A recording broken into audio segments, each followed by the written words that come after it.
of natural resources in order to preserve the integrity and stability of the biotic whole.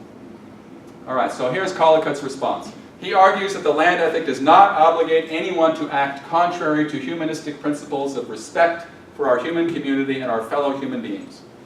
Leopold's first order principle is what we've already been over 100 times. The thing is right when it tends to disturb the biotic community only at normal spatial. This is Collicutt's version, right?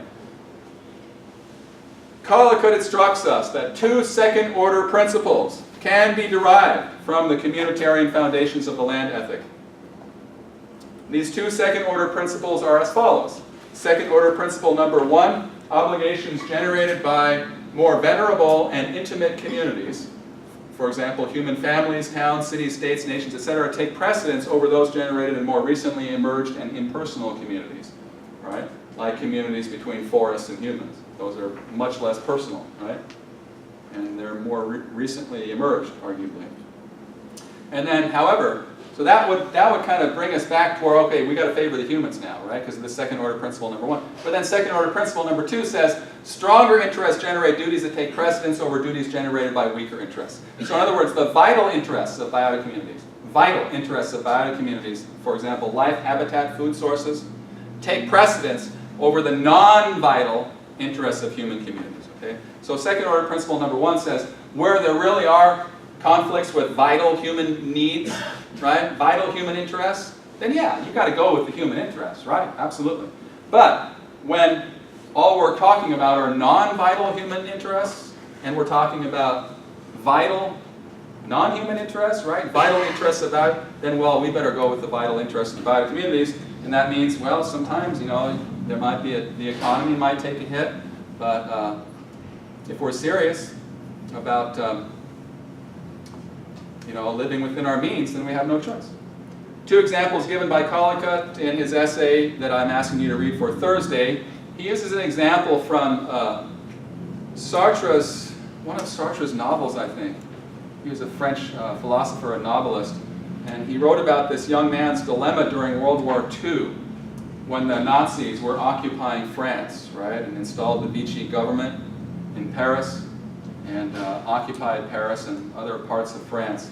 And there was a resistance, right? There was organized resistance among young French men against the Nazis. And so anyway, this young man had to decide whether he should stay home to protect his mother or leave home to fight and defend his country. I don't have enough time really. Actually, we're already getting into material that I was planning to get into Thursday, because you're not reading Collicutt until later.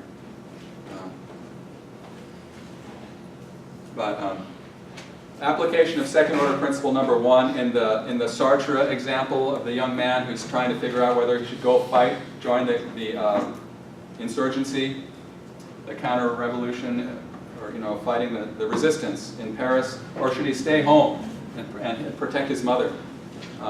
And second order principle might say, well, he has more venerable and more intimate community, relationship, etc., connection with his mother, right? So second order principle number one would say, you got to stay home, man. I mean, I know this.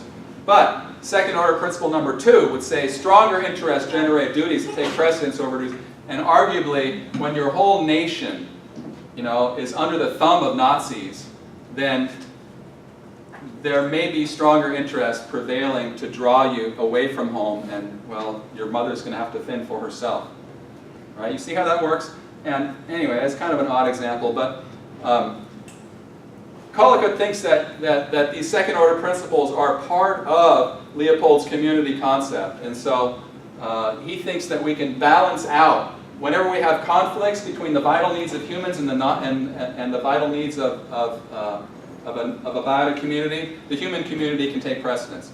But, as in most instances, when the biotic community's interests are vital and we might harm vital interests of a biotic community only for the sake of our own non-vital, right, to get cheap paper or cheap toilet paper, right? I guess a lot of that really soft toilet paper has to use old growth trees. Isn't that disgusting? Because because the fibers, the old growth trees are the only ones with the fibers that are long enough to make, you know, that really super soft, pillowy toilet paper. Anyway, so they're still cutting down these giant trees, you know, in order to make nice, soft bathroom tissue. Anyway, all right, enough of that. But I think that we could just call it quits. What have I missed today? Have I missed anything? I didn't have any real. So did I do all right? Do you guys feel like we got some work done today? We got 2 more minutes left, so give me some feedback. Are we oriented? Do you kind of get an idea of where we're going? Do you kind of get an idea of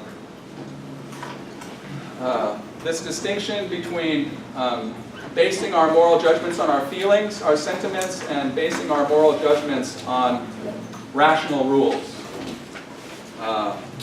You kind of understand a little bit of that, and it's really kind of important, all right? So if you don't understand, then send me an email or come visit me in my office, and we're going to move forward. This is a very difficult section of the class, and I'm kind of in a tough spot myself, you know, because it's hard material, and I want to make sure that I'm explaining it adequately, all right? So anyway, I'll see you guys on Thursday. Have a nice Wednesday.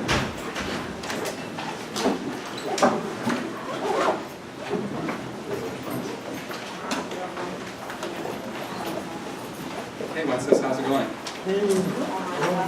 I keep inviting my Yeah. Oh, really? I graded them. I graded it. Why isn't it there? Oh, what's your last name?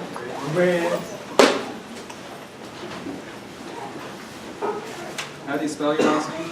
Oh, with an R, okay, yeah. Reyes, there it is. Yeah, I gave you a 17 then. Oh. I gave you 100%. I'm sorry, what happened to it? I don't know. Yeah, I didn't do. Huh.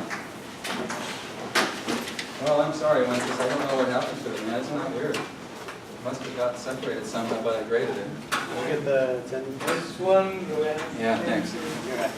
Don't forget the chart next time. Yeah, I'll bring my pens in too. Have a good day. Actually, you know, I'm gonna draw it on the board on Thursday. And then if somebody wants to get extra credit for putting it in a digital form, then they can.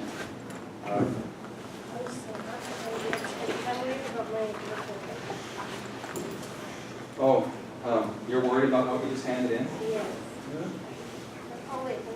I gave you, what, like 15s, didn't I, on your 2 summaries? So you're doing pretty well. And now I know how you want to do it. Yeah. I'll hopefully Good. Okay, I'll see you later. I see. on the day of the discovery, You were. is this way better? That's a Thursday, right?